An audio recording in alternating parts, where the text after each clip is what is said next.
So happy upcoming Mother's Day, everyone. I'm Katrina from MTMM, and I am joined here by Tracey and Ash. We kind of collected some of the mums from our inner circle within MTMM that are all relatively new to motherhood. We've got Claire doing an upcoming podcast with Megs, and I think she'll have a lot of really good insight and some fun things to talk about with kind of a little bit more experience under her belt.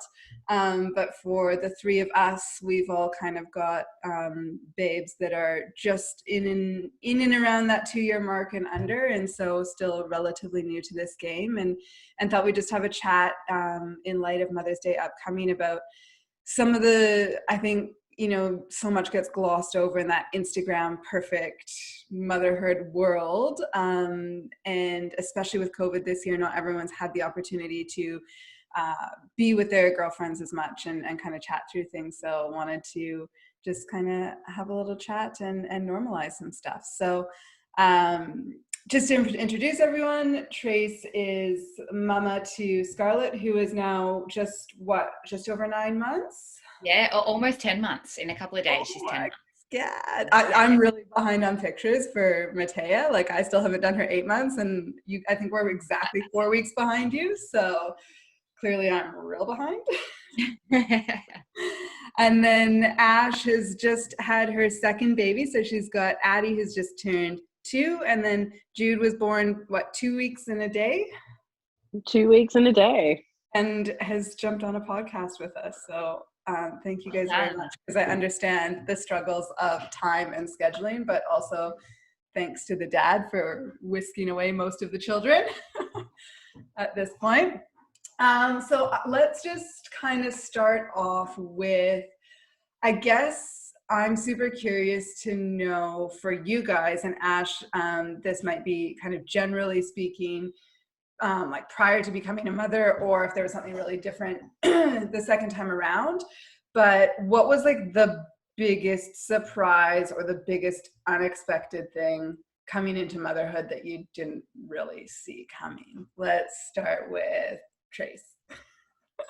The biggest surprise, I don't know. I think I've been around children a lot, and a lot of my friends have kids, and so I think I had a bit of an idea about what to expect. But I think the biggest surprise was probably the emotions that come with it, the feelings. Like logically, I kind of see how it all works, and you hear about feeding and sleep and all that sort of stuff. But that extreme level of exhaustion in those first 6 weeks was just beyond what I could have imagined.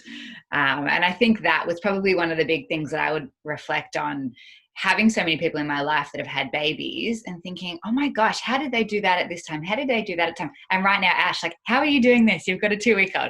I think that sort of concept was one of the biggest, like, just how tough that first little part was, I think was one of the biggest surprises. Yeah. What about you, Ash? Who's like right for 6 weeks now? I completely agree with Tracey. I think what caught me off guard more so the second time, because I felt like I was prepared for it and just wasn't.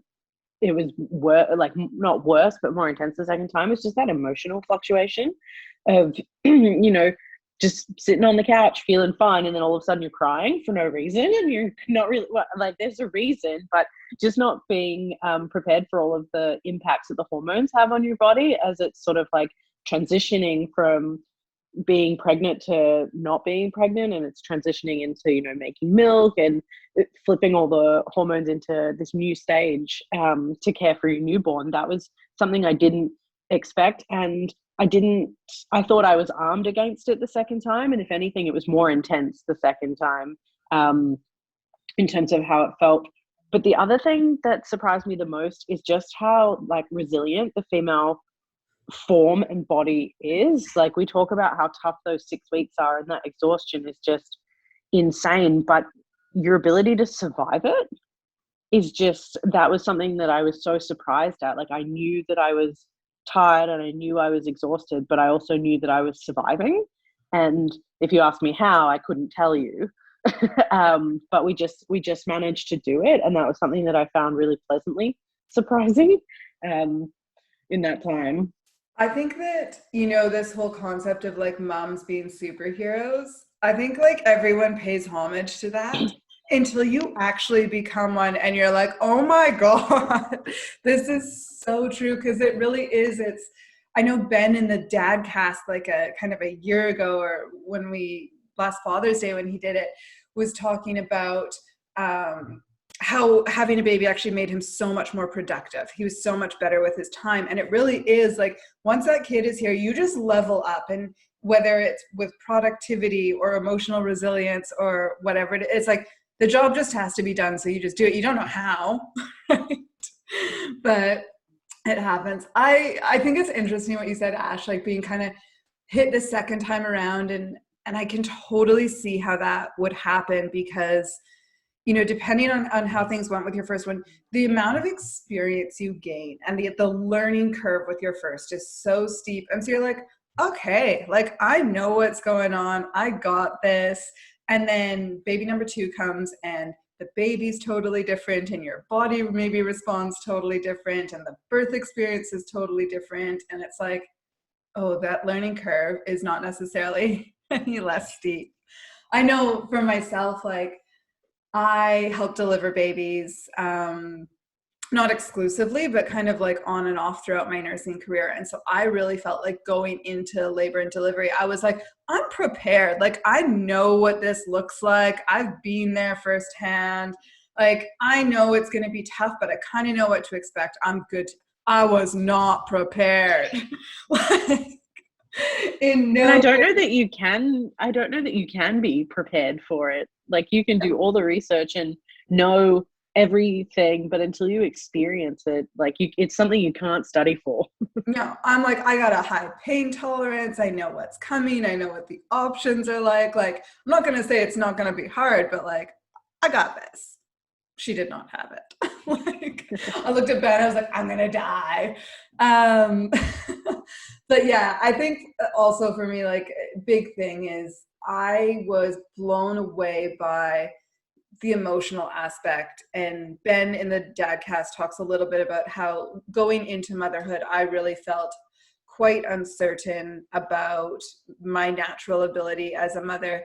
I knew I could do the task stuff, but I was concerned that I wouldn't have the connection, that maternal bond wouldn't be there, that I wouldn't enjoy my child. And if anything, I think I've maybe pushed it quite far in the other direction, maybe too far, where I am so attached to her and I enjoy her and I love her so much. And we've very much taken an kind of an attachment parenting approach to it. And I'm like, oh, she's still sleeping in our bed, no problem. No, I don't really care to send her to daycare. Like, I'm fine to be with her all day. Don't get me wrong. Definitely want some breaks. Definitely get a little perturbed when it's 9 p.m. and Ben's still not home. But that instant switch of who I kind of thought I was as a person was pretty like profound. So I think there's a lot of those moments coming up as well. I don't think that's just like the one and done.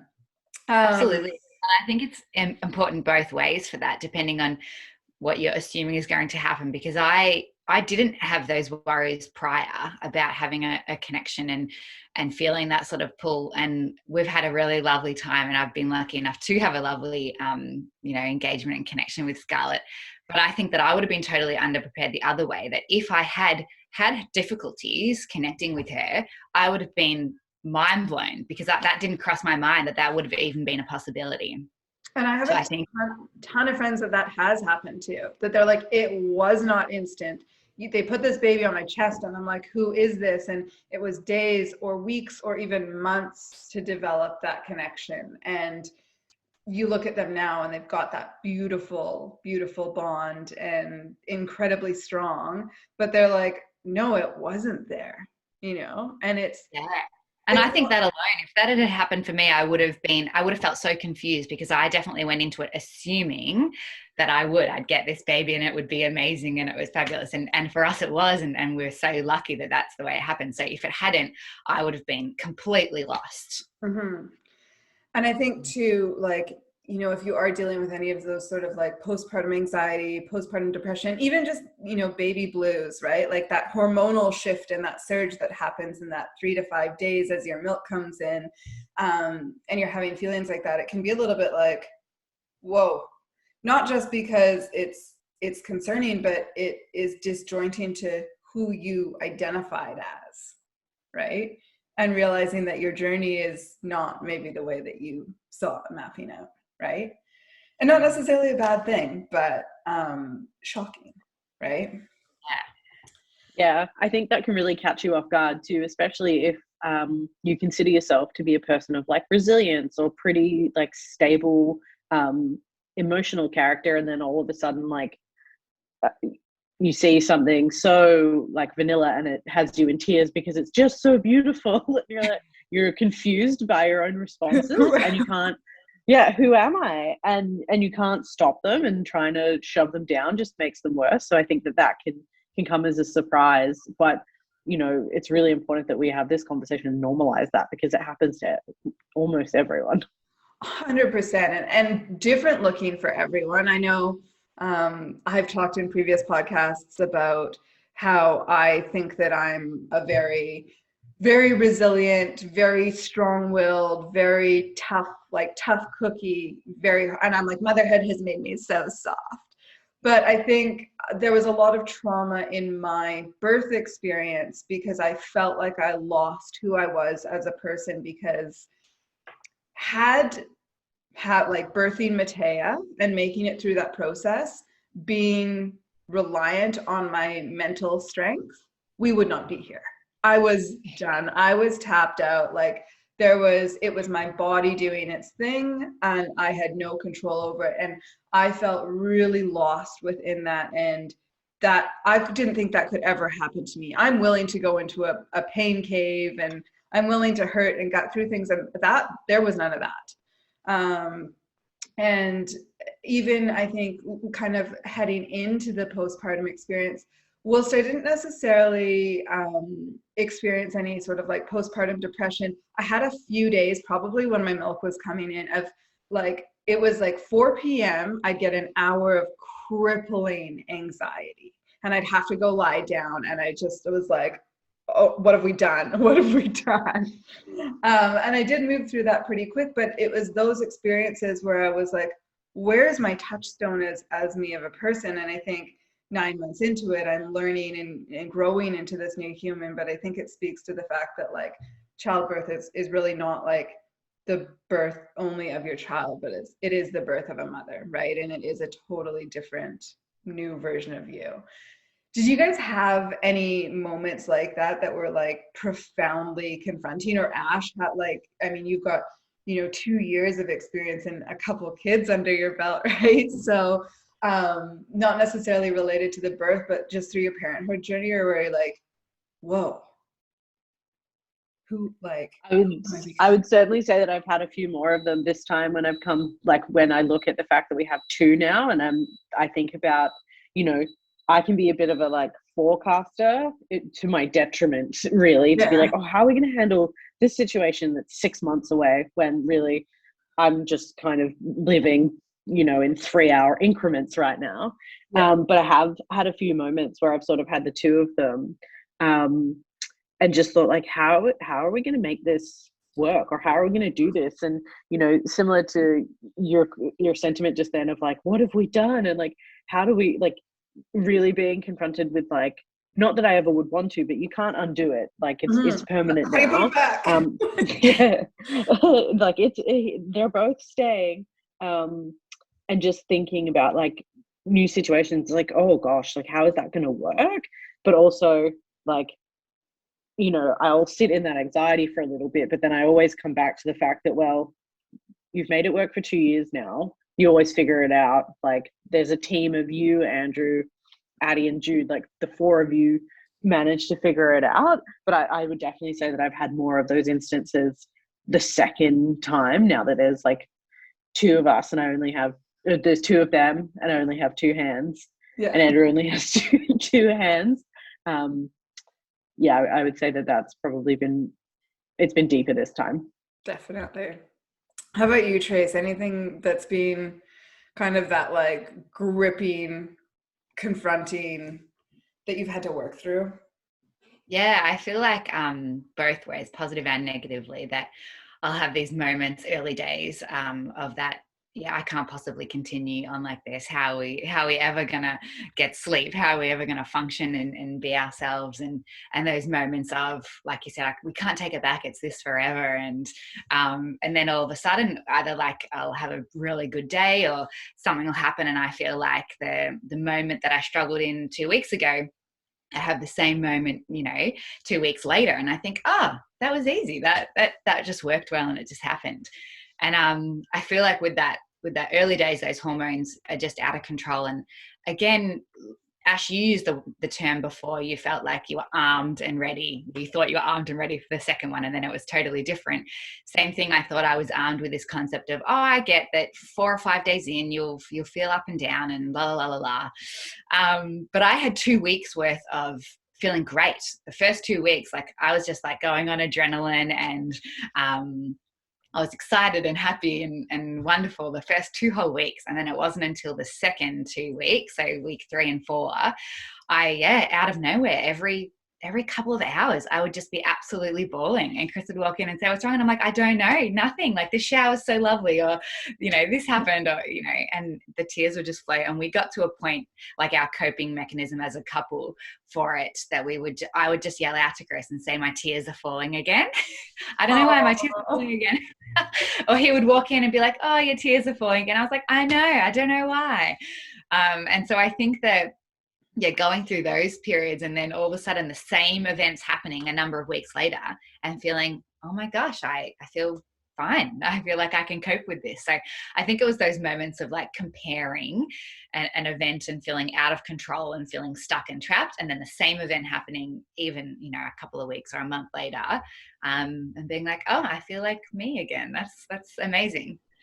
It's incredible how acute it can be, right? And I think you kind of nailed it. Like, the key is communication with your partner, right?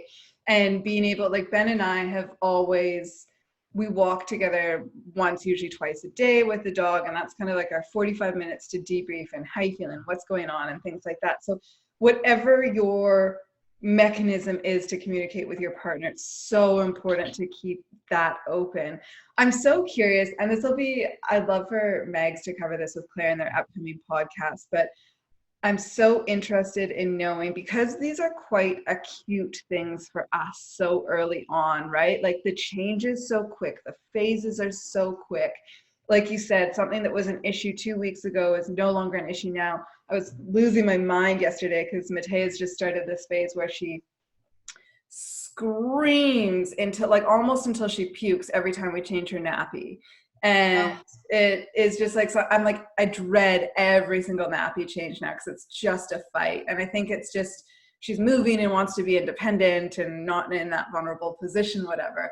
But I'm like, oh my gosh, when is this going to end? And I'm curious to see, as they grow older, if it stays as kind of stacked in these acute phases like this, or if, because they're just developing so fast right now, that we start to see those phases like elongate a bit and ride maybe these like bigger but gentler waves. I don't know. Have you seen that yet, Ash?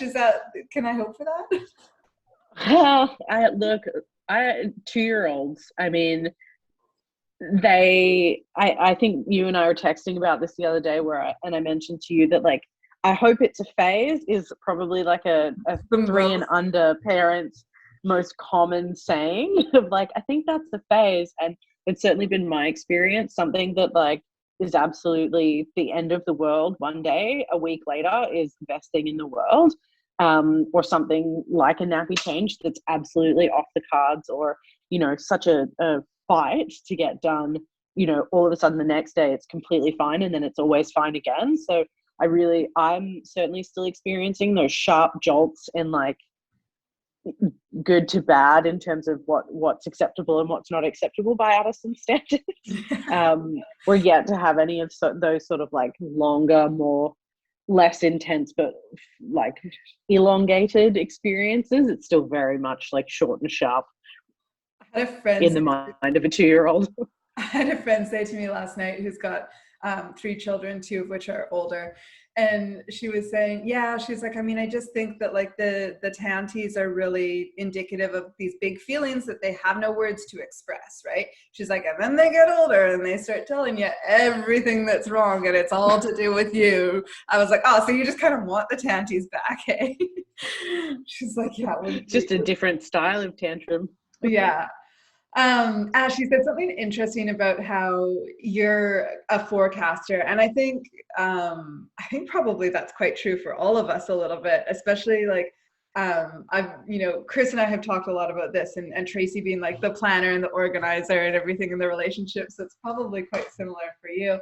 But really projecting about, oh, how are we going to handle this that's 6 months away? And I know in my world, one of the biggest anxieties that we've had, and this is probably true for a lot of new parents, has been the sleep, right?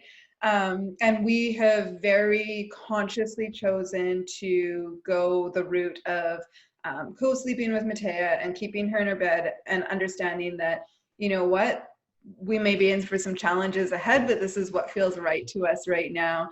And I'm wondering what your guys' approach is to situations like that. It could be sleep, it could be something else where it's like, okay, we've got this problem in front of us now. This is how we're going to deal with it. How do you make your decision? Is it more based on this is what's best for our family in the moment? Or are you projecting 4 or 6 months ahead and saying, what's this going to do? I'm so curious how people make those decisions because I think it's quite different. Who wants to go first? No one.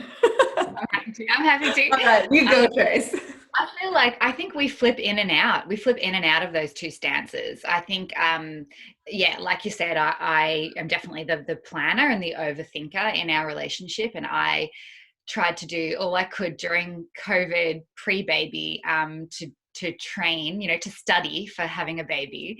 And, we were missing out on our childbirth class. And so I thought, I'm going to do this course. And I did online things with maternal child health nurses, physios, midwives, and I literally treated it like an exam. I was writing study notes and cue cards coming out. Yeah, exactly.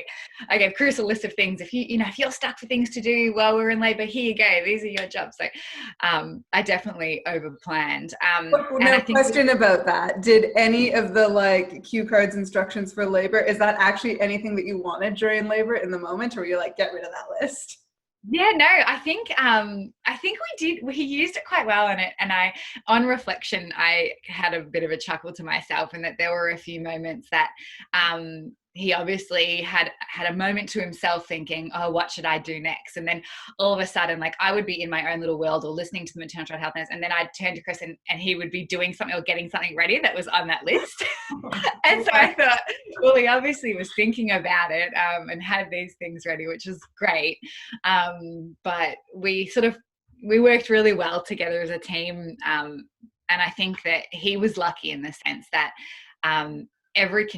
literally every contraction that we had this little stance that we did where he held one hand in my elbow, and for whatever reason that worked, and that wasn't a planned thing. And so it meant that he had a clear job every single contraction. So then, he didn't have to refer to his cue cards too often, which is good. But getting back to the kind of, I guess, parenting style of now or thinking about later, I think within the first, probably over the first 3 months, I kept on going back to these things that I had studied for in terms of what we were doing with her sleeping and her feeding and everything. And very, very quickly, we learned that Scarlett was calling the shots, and we knew that was kind of something that would probably happen. But I'd reference some particular sleep program and say, oh, maybe we should try this or try this, or maybe we should do this. And I would spend a couple of days planning or thinking this is what we're going to implement, and in those couple of days she'd already come up with her own routine and it was working. And so I think I did it once with sleeping, once with feeding, and once with just these general little developmental milestone goals that I had, and literally in those that time that I was planning it, she'd already sort of made her own decision up. And so after we had those experiences a couple of times, Chris and I both went, okay, we need to just not bother with these programs and these, this kind of like education stuff that I had done. And we just started to follow her cues, and it's worked really well for us. So it sounds like both you and Chris as a couple like vibe off each other super well, like the labor example, and kind of as a family unit, you're doing the exact same thing, really. Yeah, I think. And we like, and Chris mentioned when I was listening to the dad episode too, he talked about the fact that we still do sit, most nights or every couple of nights and have a conversation about, how are we going to deal with this when this happens, when she's 2 or 4 or 8 or, and we sort of have these conversations about other things that we can put in place now to make our lives easier later. And we definitely have those conversations about things that haven't happened yet, but in the moment, our decisions are definitely based on just what she wants and what is working now. Yeah, awesome. How about you guys, Ash? I fully agree with the what Tracey said about ebbing and flowing in terms of like what's working now versus what's going to work long term. And I think it really depends on like what it is that you're looking to address and how quickly some things can change. There are some things, 2-year-olds with behavior and, tantrums and things like that, where it's not sort of a like overnight fix, and we might sort of sit on the couch of an evening and discuss like different strategies or how we want to cope with it. But what it really boils down to when it comes to looking at how we want to solve something, whether it's a like accept it for now or, do the work, like not do the work, but whether it's something we want to not do because we don't want to still see that in 6 months, it's really based on the like what was the triangle but now is the square of our family of what's going to work best for everyone. Because we could, go down a pathway that's really, really challenging and get an outcome. But if we're all totally ruined as a result of that process, it's really not worth it's really not worth it at that point in time. Yes. So, we've had some challenges with Addie's sleep, especially from ages sort of like 6 months to 1.5 years. And, we tried a billion different things, and it was actually just like surrender and giving her what she needed that allowed us to, all sleep better, all move past the problem, and allowed her to, get what she needed and move through it a lot quicker rather than fighting it. So really what it comes down to is looking at our family dynamic, looking at where things are at in that moment, and then deciding like in what outcome do we all benefit the most and going with that. And sometimes there are sacrifices where like we have to sacrifice for her benefit or she has to sacrifice for our benefit. And again, it's just that balance of how do we come out of this as a unit with everybody getting the most? And sometimes that's a short-term fix it for right now, and sometimes that's a long game. But it's not a fixed response of like we're always going to address it this way. And at the moment, the toddler really rules the roost of our house. Bringing the newborn home has been easy. The ebb and flow of the day is really dependent on the toddler, so she's probably the anchor in a lot of those decisions. And that'll change as Jude gets older.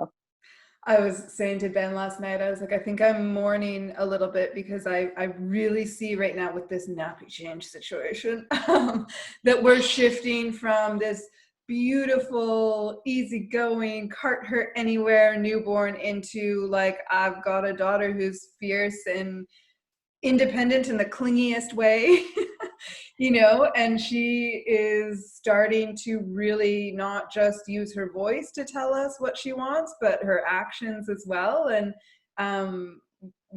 it's not just, okay, pick you up and throw you over my shoulder and off we go. It's, okay, we're going to have to find some like different ways to deal with this, but we are definitely transitioning. And I've loved the newborn and the baby phase, but it's, we're at that phase right now where it's every day there's a new skill or they're doing something amazing. And so it's like, okay, yeah, that maybe there's a little bit of mourning and I'm a little bit sad to be moving away from some of those things, but equally there's some pretty cool stuff coming up. Have you tried pull-ups with her?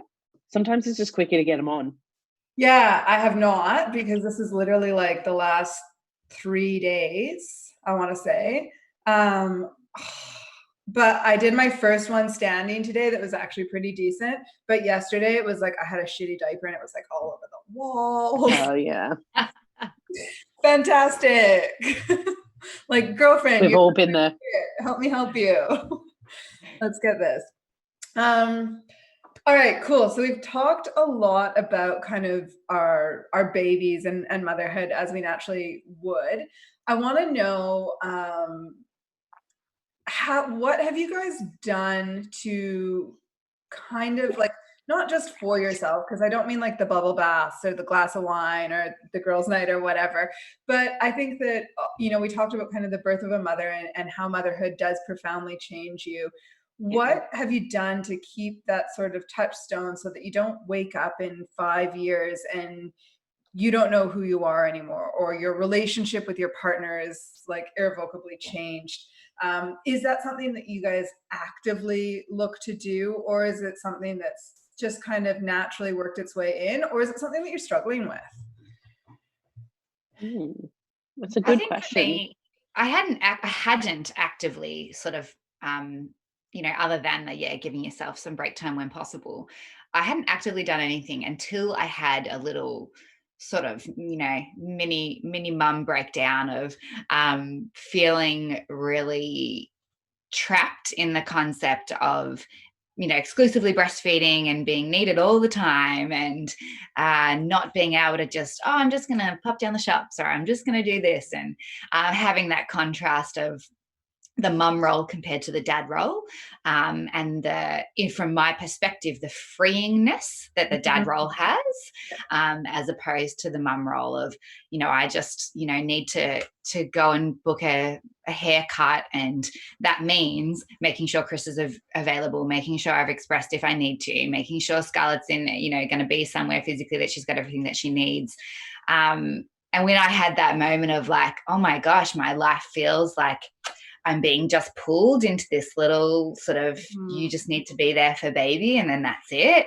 I think that's when Chris and I as a couple, and with Scarlett as now as a family, sort of thought, okay, how are we going to address this so that, like you said, Kat, 5 years down the track, I don't think, oh my gosh, the last 5 years, all I've done is been this like milk machine, be at home, giving. Yeah.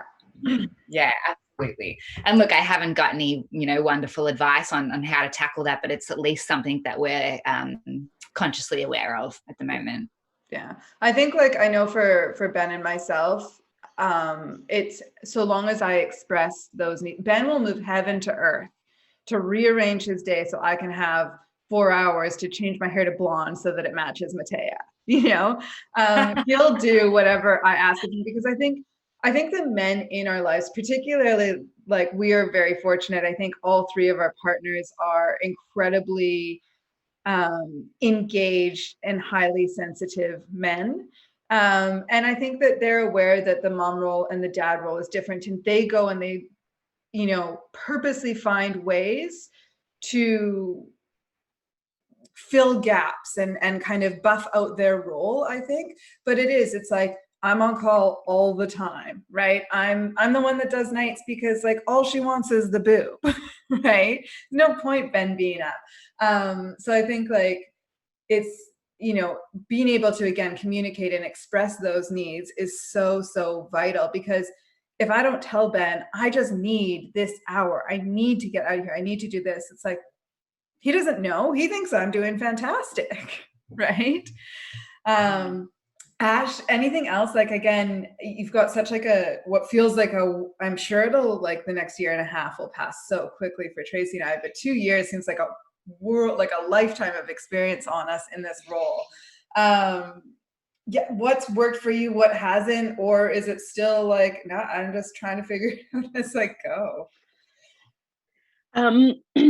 When I was listening to you guys just share them, one thing that really resonated with me in terms of like speaking about the partners, I remember sort of like, and this is going back to when Addie was really little, after about 3 or 4 instances of me saying to Andrew, like, oh, is it cool with you if I go and do this?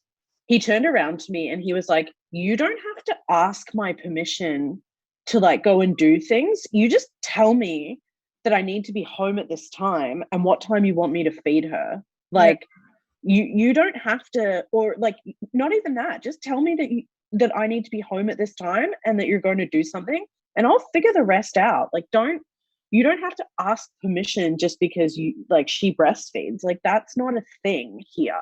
And it was a real mindset shift for me to be like, oh, okay, cool. And just that sort of like gave me this inflated, it's like I'd lost my independence in that, and it helped to restore that for me in terms of knowing that I wasn't dependent on another person to be able to go and do the things that I wanted to do, like go to the gym or go get your hair cut or, go out for coffee with a friend. And, I had sort of regressed into a place of like everything needed permission and to make sure he was available. And he was like, no, no, no. Like, we're equal in this. If you want to go somewhere, just tell me and I'll sort out the rest. And that for me was a huge pivot in understanding, like, not understanding, just remembering that it's definitely a team sport, parenthood, and that it's really difficult to survive unless you are going to work together. And I'm very lucky in that Andrew does, as you said about, Ben, filling the gaps of everything that they can do outside of, if you choose to exclusively breastfeed, like outside of feeding, which is, a 2.5 hour, 3 hour, 4 hour daily task. So yeah, that was probably the biggest shift for me. And it came in the space of someone like pointing it out to me, because I'd gone into this little vortex of like, I have to do it all. And I didn't. And it's so easy for resentment to build up in that vortex, right? And it's not anything the partner's doing. It's just that like biologically I'm needed. And I think for myself too, like, I want to be close to her. There's anxiety being away for, Matea still hasn't spent more than a couple hours away from me. If we go to get my hair cut, we like all go as a family, and then Ben will take her for a walk and she'll come and she'll feed, and we're slowly elongating that window. And so it's very easy for resentment to build about being so highly needed, even though that's not being put on you by anyone. And so to have your partner point out that like, hey, snap out of this, like this is both of us. And so you don't need to ask, you just need to let me know what you need, I think is so vital. So for any partners that are listening, you may think that your partner knows that inherently, but sometimes probably good to just maybe remind them of that in case. Yeah, I was going to say with you guys both saying that, it's one of those things that I assumed that Chris and I had both fallen accidentally into this role or assumption that I would be fully in control always, and that he would only be available when I ask him to be available, and that was me. That wasn't us. That was me with that assumption of that I need to make these decisions and I need to pack her lunches and do this, and and same thing as you said, Ash, that it was these moments of me asking for permission, that then I brought up the conversation to then realize that Chris didn't have that mindset. That was just me assuming that we both had fallen into me being the main, the only caregiver, and that he was just there to jump in when I needed him. But that was my mindset. So absolutely, if you've got a partner that can come at you and pull you up on that and be like, hey, we're actually in this together. If I can go out and do something, you can also go out and do something. We are an equal partnership. And I wonder, it would be really interesting for each of us to kind of go back and have this conversation with these men in our life. But I wonder if there's a little bit of almost subconscious, I don't know if resentment is the right word, on the other side, where we take on the role of primary caregiver, and you talk about the invisible load of motherhood and all of these tasks that fall to us. But really, in our nature, we're all maybe a little bit controlling. We're planners, we're organizers, we're like, we're very typical classic matriarchs in that sense. And so we take on these tasks. When you start your baby on solids, you kind of lead that task. Maybe you're leading the task with sleeping. And so for the partners in our lives, it's like, she's got a way that she wants to do this, and I'm just kind of following along. I know when we started moving Matea to solids, obviously because I was back at work 2 weeks postpartum and we worked from home, it was like, I'm trying to get, her fed, and the mess that is in between clients and things like that. And I said to Ben, I was like, I really need you to help with transitioning her to solids. I really need you to take the initiative to start feeding her. And he was like, yeah, sure. He's like, you just have like a way that you want to do things, because we're doing like basically baby-led weaning. And he's like, I'm just like not as sure about what items I can feed her, right? And so it was just like, oh, okay, so I just need to set you up with like, here's what's like good for her in the fridge or whatever, and allow him to take the lead in those areas where he might have been backing off simply because he thought I wanted to lead, right? So again, it's like those little pieces of communication that are so easy to fall into these natural roles, and maybe we make things harder on ourselves when we don't really necessarily need to. Right? Yeah. Somebody brought to my attention once, they said that their partner was doing something different to the way they did it. And I'm sure you girls have had that experience of watching, thinking, oh, I wouldn't have done it that way. And this girlfriend of mine said that her partner turned around to her, noticed her behaving that way and kind of grimacing at whatever he was doing, and said to her, I didn't know that there was only one way to parent. And she was like, oh yeah, I guess like everybody does things different, don't they? And I think that was a good reminder of that. Yeah, we might have these ideas, but there are so many ways to achieve the same goal. And as long as you're both open about what your sort of styles are, what you are okay with and what you're not okay with, then yeah, of course, there's a million ways to parent. Yeah. And, your kid is going to grab onto and respond differently to different ideas. And sometimes the way that dad does it, babe is going to respond 10 times better than the way I do it. Right. So I think like for Ben and I, that was a big thing, is we both came in with totally even playing field in terms of experience with kids, which was 0. And so for me to think that like I in any way, shape or form know what's better is a complete falsity. I may have read a little bit more, but like, as both of you will probably attest to, like theory does not always translate into practice.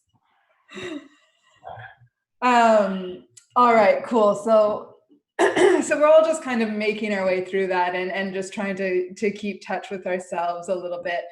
I want to touch on the physical side of things.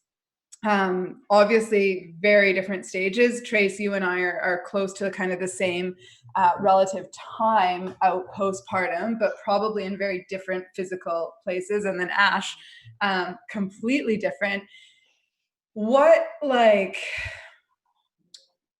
has it been as big of a change as you expected? Have you been able to just kind of pick up and keep going? Or do you feel like you have not only changed mentally, emotionally, psychologically, but do you feel like your physical being has changed? And has that been and actually like, okay, I'm rolling with the punches, this is pretty good? Or has that been really tough for you? Because I think that's obviously a lot of women struggle with.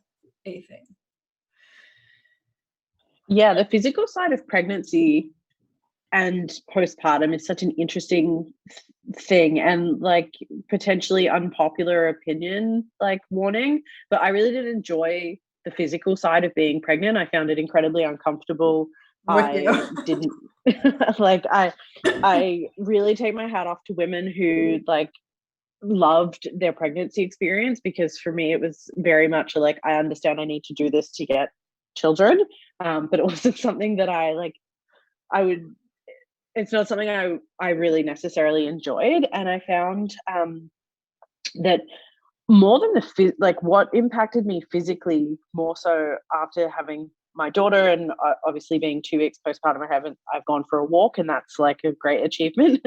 But more so returning to the gym after having my daughter. I got pregnant when I was in my peak physical fitness and health. Like I was probably at the best athletic performance that I had ever been at. And then I got pregnant with her, and I really had to shift my mindset very quickly after returning to the gym, having had her, to realize like what your body goes through in pregnancy doesn't undo itself in 6 weeks. And it really is a long journey back into physical fitness in a way that's healthy. And what needed to shift more than my physical stance there was my mental stance about my physical self, and understanding like what my limits were and how I was going to feel if I pushed them too hard, and that it wasn't necessary to do that, and that my road to getting back to a place of health and fitness was going to look very different to how it had been prior to that, and becoming okay with that. And then, going through COVID and being shut out of the gym for such a long period of time, getting pregnant at the very start of that extended Melbourne lockdown, and then returning to the gym 17 weeks pregnant, was a very different experience once again. And again, just being at peace with sort of like the different stages that my athletic career had taken, and understanding that, okay, 2018 was about athletic performance, and 2020 and 2021 is going to be about health, and knowing that those are different and that they're both equally as important. Yeah. And that's a pretty profound, sorry, my allergies are out of control, which is why I sound like a frog.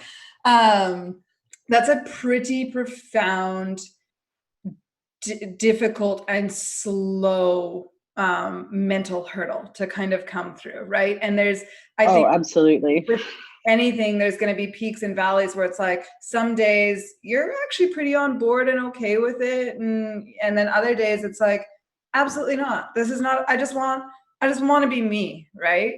And I think that frustration is, it lasts a lot longer than we necessarily think it will. And it's something that's very difficult to understand how omnipresent that can be until you've been through it. Trace, what about yourself? How are you feeling physically? How are you feeling mentally about how you're feeling physically, etc.? Yeah. I do really like this topic, actually. And I, like you girls have said before, you don't understand anything until you've experienced it. And I feel like going through the pregnancy itself, Ash, I had a completely different experience in that I love being pregnant. Can't wait to be pregnant again. And I know some people hear that and think you're an idiot. But the postpartum physical stuff blew my mind. And I really struggled with that. So I think,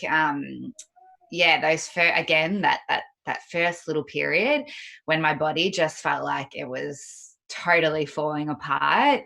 Again, I had this idea or this concept of like, obviously there's going to be pain, and, you're not going to be able to just jump straight back into things. But to the degree that I just felt like this, like I couldn't walk properly, I couldn't sit, I couldn't, get out of bed well. And it was difficult to, stand up from a chair.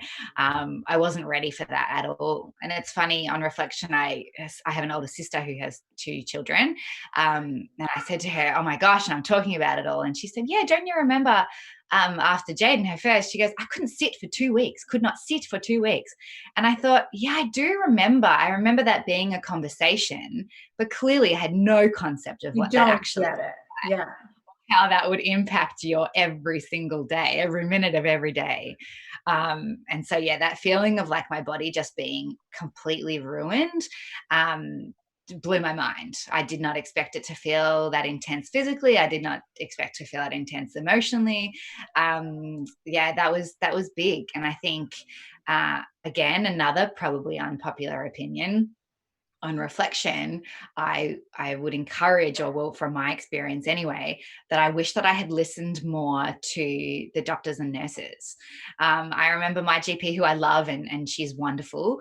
I remember at my 6-week checkup, I said to her, I hurt so much. I still can't do this. It feels awful. My body just feels completely ruined. And she said, you'll be surprised how much better your body feels even 1 week after this. And I thought, bullshit, like I'm ruined it forever.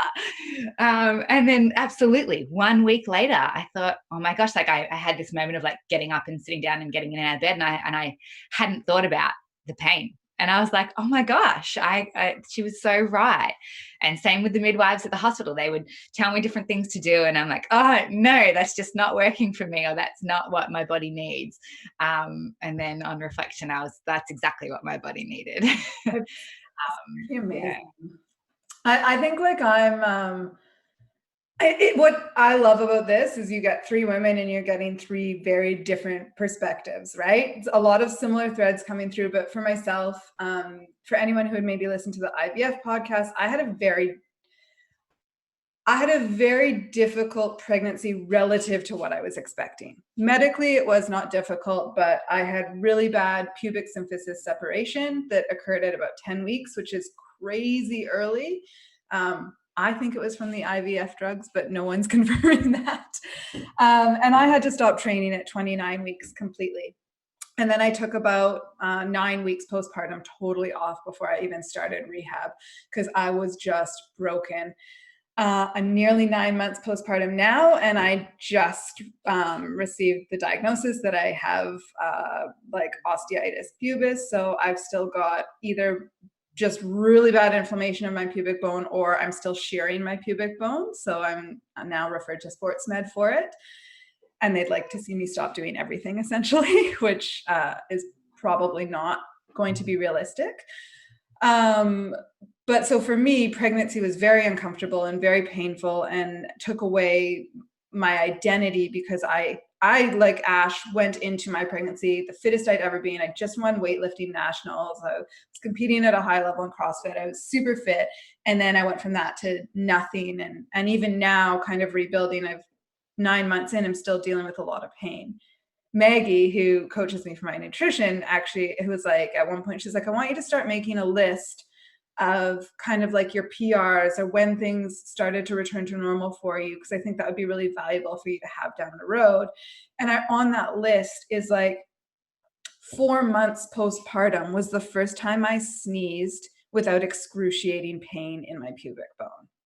4 months. So this idea that we're going to be back in 6 weeks is crazy. And some women might be, but I mean, you've got 3 women here who have just attested to the fact that no, it took longer than that, or I've still got lingering issues, right? So that was pretty profound to me, but I think I was in no way expecting. My mom, by all reports, had a super breezy, she loved being pregnant. Like you, Trey, she enjoyed every minute of it. She never had a pregnancy symptom. She had a 2-hour labor and like pain, not, I won't say pain-free, but pretty close to. And my experience couldn't have been more different, right? So I was not expecting, I guess, the physical impact. I thought being so fit and so healthy and everything was good that I would be training up until the day I gave birth and I'd be back in the gym after. And, you know, I'm operating at 70% of my previous capacity and they're telling me, oh, like, you got to stop, you broken. Right? So I didn't expect that it to have such a physical impact, not just for the 9 months of pregnancy, but the 9 months following. And realistically, kind of what we're looking at for myself is Ben and I are looking to get pregnant again towards the end of this year, hopefully, if all goes well. And I'm still breastfeeding, and I would ideally not like to wean Matea, although that is a whole other complex topic.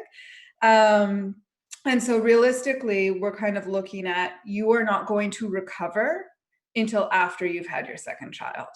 Like, we are going to need to pain manage you through that and just kind of tape you together as best we can, and deal with it on the other side. And to me, that was like mind blowing. That's like, okay, we're now not just talking about, in my head, I was giving up my body for 9 months, right? It's like, oh, no, honey, you've given up your body in a sense forever. And I'm still hopeful that on the other side, I can continue to progress and progress as an athlete and, you know, build a bigger, better, stronger body on the other side. But I'm going to have this period of time for several years where it's devoted to my children. And so that for me has been a big mental hurdle. If I don't identify as an athlete, right, which everyone's like, you're still an athlete, even though you are only operating at, that's something I'm struggling with. So what do I identify as, right? And talking about kind of losing yourself and finding yourself in motherhood, I think it's those challenges that are sometimes a little bit deep for coffee with your girlfriends that we don't talk about, right? And I definitely don't have answers, but I think basically what I'm getting at with all of this is that we're all kind of working through something quite similar to that in our own little way. And so if anyone listening is going through something similar and thinking that they're crazy and it's just them and they're overblowing things, and it's not. We're all kind of trying to find our way out of the head. Absolutely. And I like the fact that we're talking about this so that we can hopefully put it out there to move away from this concept of people talk about, you'll get back to your normal self and you're a completely different person, and you're going to be a completely different person. Not necessarily a bad thing, but it's working out how to be a different person now that you are a mum and you are a different person, how you can make that work for you, and that you don't have to return to exactly how you were, because you've been through this experience that has made you a new being. And your priorities are different, right? Ash and I have talked about this lots. Like, I don't want to be in the gym for 3 hours a day away from my baby, right? I want a little bit of time, don't get me wrong. But there's a reason we have her, and I love her and enjoy her, and I want to be around her, and I want some time with my husband, and I want to fix my garden and things like weird adult things like this. So the priorities change, everything changes, right? Awesome. I think that was a great chat. I could go on and on for hours, but I am cognizant that people probably don't want to listen to us for hours at a time. And we've all got little babies kind of crawling around us and clamoring for attention too. So thank you both, ladies. Happy Mother's Day upcoming. And to you, for both of you guys, for your first ones. It's so exciting. Yes. So maybe we'll do another chat down the road if that's what the people want. But I think you guys are both doing amazing, and likewise. Let's keep the conversation going. All right. Thank you, guys. Thank you. Bye. Bye.